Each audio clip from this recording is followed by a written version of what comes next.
નમસ્કાર દર્શક મિત્રો, હેલ્થ ટિપ્સ ગુજરાતી ચેનલમાં ફરી એકવાર આપનું હાર્દિક સ્વાગત કરું છું.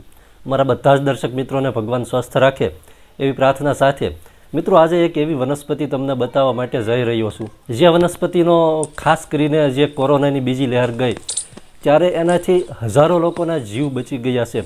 દવા કરતાં પણ જે સારું કામ આપ્યું છે. જ્યારે ખતરનાક તાવનું વાતાવરણ હતું ગઈ વખતે એપ્રિલ અને મે મહિના દરમિયાન, એ વખતે જે લોકોને તાવ આવતા હતા અને એક પ્રકારના એવા ઝેરી તાવ હતા, ડૉક્ટરની દવા સાથે સાથે આ વનસ્પતિ છે એણે ખૂબ જ પાવરફુલ પરિણામ આપ્યું છે. હું તમને જે વનસ્પતિ બતાવવા માટે જઈ રહ્યો છું અને જે વનસ્પતિ છે એ કફની બીમારીમાં ખૂબ જ સારું પરિણામ આપે છે. કફ હોય, મોઢામાં ચેપ રહેતો હોય કફને કારણે, તો એને પણ દૂર કરી દેશે. અને કફ હોય એને ફેફસામાંથી કાઢી નાખે છે. ગળામાં કફ ફસાઈ જતો હોય, નાકમાંથી કફ ન નીકળી શકતો હોય તો આ કફને ખૂબ આસાનીથી કાઢી દેશે. હું જે વનસ્પતિની વાત કરી રહ્યો છું એ વનસ્પતિનું નામ છે ગળો. મિત્રો, આ અમૃત સમાન વનસ્પતિ છે. હવે આ ગળો છે એ ખાસ કરીને ગામડાના લોકો અને એમાં પણ ખેડૂત અને માલધારી વર્ગના લોકો ખૂબ જ આસાનીથી જાણતા હોય છે. આ ગળો છે એ કોઈ મોટું ઝાડ નથી કે છોડ નથી, પણ આ એક પ્રકારનો વેલો થાય છે. હવે આ વેલો છે એવું માનવામાં આવે છે કે આ વેલો જે વૃક્ષ ઉપર ચડે છે એ વૃક્ષના ગુણ છે એ ગળોમાં આવે છે.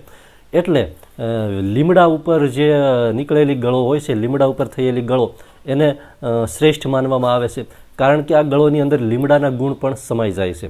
હવે આ ગળો છે એ આટલી પાતળી પણ હોય છે અને ઘણી વખત એટલી જાડી, આ જુઓ જાડી ગળો છે, આટલી જાડી પણ હોય છે અને એકદમ પાતળી પણ હોય છે. ગમે તે રીતે તમે ઉપયોગ કરી શકો છો. પાતળી ગળો હોય તો વધારે લેવી જોઈએ, જાડી ગળો હોય તો માત્ર 2 ઇંચનો ટુકડો હોય તો પણ ઉપયોગમાં લઈ શકાય છે. હવે આજે તમને જે વાત કરું છું કફને દૂર કરવા માટેની, એની માટે આ ગળોનો કઈ રીતે ઉપયોગ કરવાનો છે. સાથે સાથે જો તાવ રહેતો હોય, ઝીણો તાવ રહેતો હોય, ખાસ કરીને દવા લેવા છતાં પણ વધારે ફેર ન પડતો હોય અથવા વારંવાર તાવ આવ્યા કરતો હોય, તો એની માટે ગળો છે અમૃત સમાન છે. જે લોકોને છાતીમાંથી એમ કહેવાય કે છાતી ભરાઈ ગઈ હોય એવું લાગતું હોય, અને એવા લોકોને ખૂબ જ સારું પરિણામ આપે છે આ ગળો કફને દૂર કરવા માટે. અને ખાસ તો આ વાયરસ આવ્યા પછી આ ગળો છે એનું મહત્ત્વ મોટા ભાગના લોકો સમજી ગયા છે.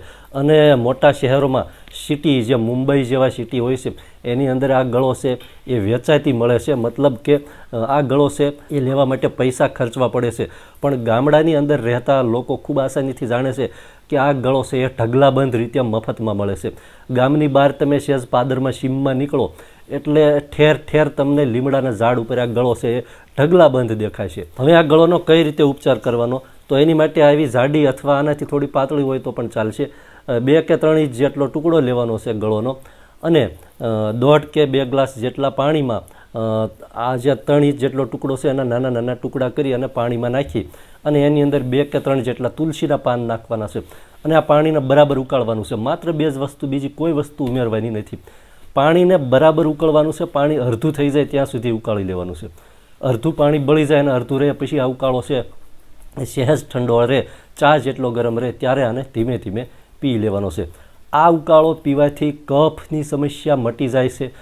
જે કફ છાતીમાં ન નીકળતો હોય છાતીમાંથી અને છાતી ભરાઈ ગઈ હોય એવું લાગતું હોય તો આનાથી કફ નીકળી જાય છે.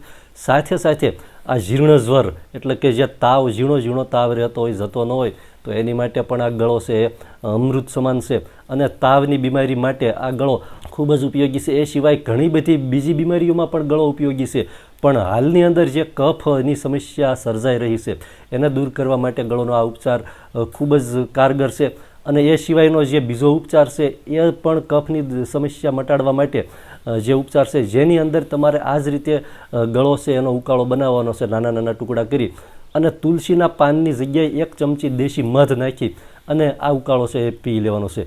દેશી મધ ક્યારે નાખવાનું? બરાબર પાણી ઉકળી જાય, અડધું પાણી વધે ત્યારે આ ઉકાળો છે અને ગેસ કે ચૂલો બંધ કરી અને નીચે ઉતાર્યા પછી સહેજ ઠંડો પડે પછી એમાં 1 ચમચી દેશી મધ નાખી અને પછી એને પીવાનું છે. આ બંને ઉપચાર કફને દૂર કરે. સાથે સાથે ત્રીજો પણ એવો જ અને એકદમ સિમ્પલ ઉપચાર. તો એની માટે રાત્રે સૂતી વખતે આ જ રીતે 2 કે 3 ઇંચ જેટલો ગળોનો ટુકડો નાના નાના ટુકડા કરી અને 1 ગ્લાસ જેટલા પાણીમાં પલાળી રાખવાનો છે. અને સવારે ઉઠી અને આ પાણીને બરાબરનું ગરમ કરવાનું છે.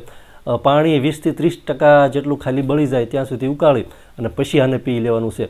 આ ઉપચાર પણ કફને દૂર કરવા માટે રામબાણ છે અને કરેલો ઉપચાર છે. જે બીજી લહેર હતી એ વખતે ગયા વર્ષે કફની સમસ્યા જ્યારે આ સમય હતો ત્યારે આ ઉપચાર કરેલો છે. અને જે કફની તાવ માટે તો ગળો છે એ દવા જેવું જ પરિણામ આપે છે, પણ કફને દૂર કરવા માટે પણ, કફને કાઢવામાં પણ આ ગળો છે એ ખૂબ જ પાવરફુલ પરિણામ આપે છે. તો મિત્રો, આ હતો આજનો વિડીયો. અમને આશા છે કે તમને મારો આજનો વિડીયો ગમ્યો હશે. વિડીયો ગમ્યો હોય તો વિડીયોને લાઇક, શેર તથા હેલ્થ ટિપ્સ ગુજરાતી ચેનલને સબસ્ક્રાઈબ કરી દેવા નમ્ર વિનંતી. ખૂબ ખૂબ આભાર. જય માતાજી.